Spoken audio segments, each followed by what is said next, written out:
Here is a comprehensive, move-by-move breakdown of this high-level clash between two of chess's brightest young superstars from the 2026 Norway Chess Open. Part 1. The opening and early development, moves 1 to 10. The game begins with a deeply strategic battle lines being drawn in the center. 1. d4 knight f6. Praggnanandhaa opens with his standard queen's pawn push. Keymer replies with a flexible Indian defense, preventing white from immediately seizing the entire center with e4. 2. c4 e6. Pragg stakes a claim on the queen side, while Keymer prepares to liberate his dark-squared bishop. 3. Knight f3 d5. White develops naturally, and black transposes into a queen's gambit declined setup, establishing a firm anchor in the center. 4. e3 bishop e7. Pragg chooses a solid, slightly modest setup, resembling a Call or Rubinstein system, rather than the highly theoretical main lines. Keymer develops his bishop to a safe, classical square, preparing to castle. 5. Knight c3 low. Both players prioritize king's safety before embarking on active operations. 6. c takes d5, then black replies with e takes d5. Pragg clarifies the central tension. By exchanging, the pawn structure transforms into an exchange queen's gambit type, giving black an open e-file but granting white a clear target on the semi-open c-file. 7. Bishop d3, then black replies with knight c6. White's bishop eyes the critical h7 square. Keymer develops his knight actively, targeting the d4 pawn and preparing potential central jumps. 8. h3 bishop d6. Pragg plays a crucial preventive move, stopping black from pinning his knight with bishop g4. Keymer repositions his bishop to a more aggressive diagonal, eyeing h2. 9. rook e8. Pragg completes his kingside development.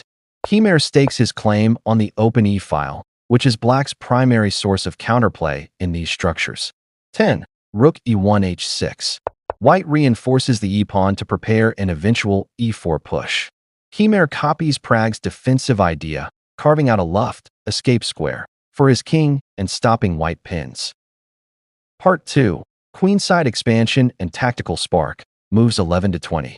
With development largely complete, the battle shifts to territory and minor piece skirmishes. 11. a3 bishop, then black replies with e6. Pragg prepares to launch his queenside pawns with b4. Keymer completes his minor piece development, supporting his central d5 pawn. 12. b4, then black replies with a6. Pragg secures queenside space. Keymer plays a standard defensive measure, halting any runaway b5 pawn pushes for the moment. 13. Bishop b2, then black replies with queen d7. White puts his light-squared bishop on a long, powerful diagonal. Keymer aligns his queen and bishop, creating a dark threat against white's h3 pawn if the defense slips. 14. b5, then black replies with a takes b5. Pragg decides the time is ripe to open lines on the queen side. Keymer accepts the trade, clearing the a-file. 15. Bishop takes b5, then black replies with queen e7. Pragg pins the c6 knight. Keymer steps out of the pin, freeing his queen and adding pressure to white's a3 pawn. 16. Knight e5. Then black replies with bishop takes a3. A brilliant, active thrust by Pragg. He uses the tactical vulnerability of the pinned c6 knight to establish a powerful outpost. Keymer fights back by snatching the hanging a3 pawn. 17. Bishop takes a3, then black replies with rook takes a3. The bishops are traded off. Keymer recaptures with the rook, maintaining pressure along the a-file. 18. Bishop takes c6, then black replies with rook takes a1. Pragg damages black's queenside pawn structure by liquidating the c6 knight. Keymer trades rooks first to relieve pressure. 19. Queen takes a1, then black replies with b takes c6. Pragg captures the rook, and Keymer is forced to recapture on c6. Black now has a weak, isolated c6 pawn. 20. Knight takes c6, then black replies with queen d6. Pragg instantly occupies the beautiful c6 outpost with his knight. Keymer hits the knight with his queen, forcing it to look for alternative squares. Let's go to the part 3. Part 3. Maneuvering into the endgame, moves 21 to 29. The game transitions into a complex heavy piece endgame, where small positional advantages reign supreme. 21. Knight e5, then black replies with rook c8. Pragg repositions his dominant knight back to an active defensive and offensive post. Keymer slides his rook over to support his backward c-pawn. 22. Rook b1, then black replies with c5. White claims the newly opened b-file. Keymer astutely decides to dissolve his weak c-pawn by pushing it forward, seeking active counterplay.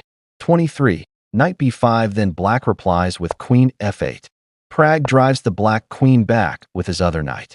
Keymer drops his queen back to a safe defensive shell. 24. D takes c5, then black replies with bidhop f5. Pragg accepts the pawn trade, opening up the center. Keymer cleverly counters by attacking the b3 rook before recapturing the pawn.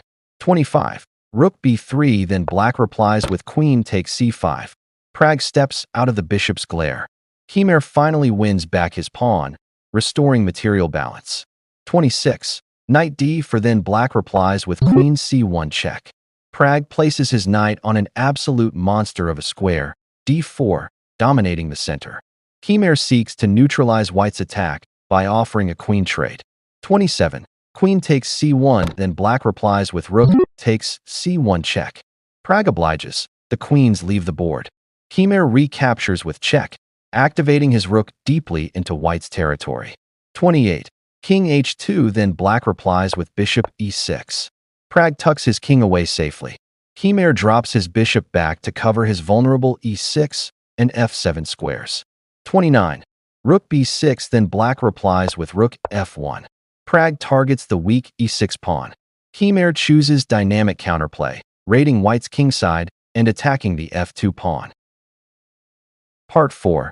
The Fatal Blunder and Pragg's Punishment, moves 30 to 38. Under immense positional pressure, Keymer blinks, allowing Pragg to execute a lethal tactical sequence. 30. F4, then black replies with h5. Pragg protects f2 while creating threatening ideas of f5 to trap black's bishop. Keymer, trying to stop White's kingside expansion, cracks under pressure. This move is a catastrophic blunder. Black absolutely needed to play 30. Knight e4 to create immediate threats of his own. 31. Rook b8 check, then black replies with king h7. Pragg immediately punishes the mistake, driving the black king into an uncomfortable corner. 32. Knight ef3. Then black replies with knight e4. A beautiful retreat. Pragg clears the path for his f-pawn and threatens a devastating knight fork on g5. Keymer finally gets his knight to e4, but it is too late. 33. f5. Then black replies with bishop d7.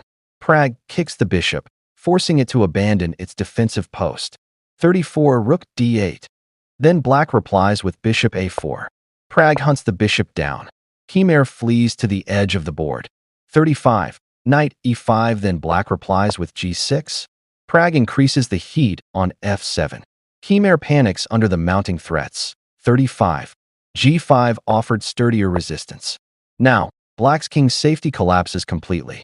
36. Rook f8, then black replies with knight d6. Pragg piles on the f7 pawn. Keymer brings his knight back to defend the collapsing kingside. 37. F takes g6, check, then black replies with king g7. Pragg tears open the pawn shield with check. Keymer steps his king forward, trying to fight off the invaders. 38. Knight e6 check, then black replies with f takes e6. A gorgeous tactical shot by Pragg. He offers a knight sacrifice to force open the position. Keymer has no choice but to capture it. So much. God bless everyone. See you in the next video. Part 5. The Technical Conversion, moves 39 to 45. With a winning material and positional advantage, Pragg clinically wraps up the point. 39.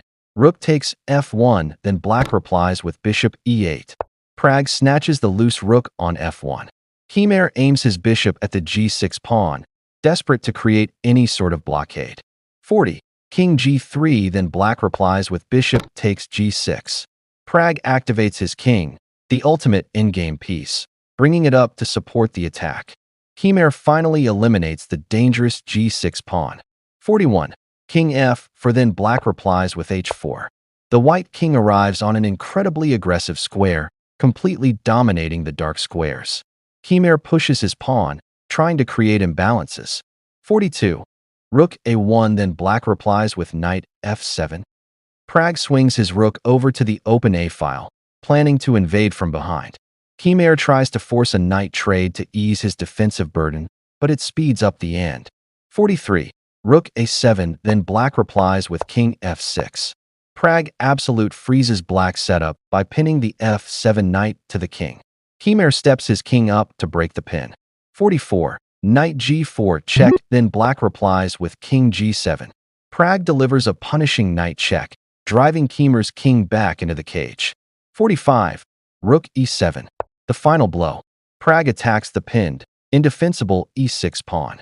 Seeing that his entire position is collapsing and material losses are unavoidable, Vincent Keymer resigned. A masterclass in squeezing positional advantages and tactical alertness by Praggnanandhaa. Okay, thank you so much. God bless everyone. See you in the next video.